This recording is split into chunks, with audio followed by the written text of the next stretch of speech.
मी प्रीती, आवाज इंडिया मराठीमध्ये आपल्या सर्वांचं स्वागत आहे। रायगड जिल्ह्यातील जिल्हा परिषद आणि पंचायत समिती निवडणूक 2026 मोठ्या उत्साहात पार पडली।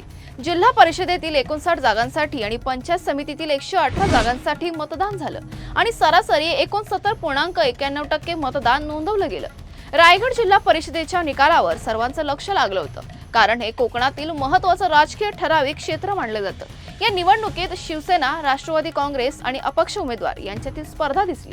जिल्हा परिषदेतील काही विजयी उमेदवार अनिल जाधव शिवसेना, महाड पंचायत समिती सवाने धामणेगण, लहू म्हात्रे राष्ट्रवादी काँग्रेस म्हसळा पंचायत समिती खरसईगण, अनिल बसवत राष्ट्रवादी काँग्रेस पाबरे जिल्हा परिषद गट म्हसळा तालुका, प्रथमेश सावंत अपक्ष माडखोल पंचायत समिती सावंतवाडी, अवनी राऊळ अपक्ष माडखोल जिल्हा परिषद पंचायत समिती सावंतवाडी, अमित नाईक राष्ट्रवादी काँग्रेस शहापूर जिल्हा परिषद गट अलिबाग।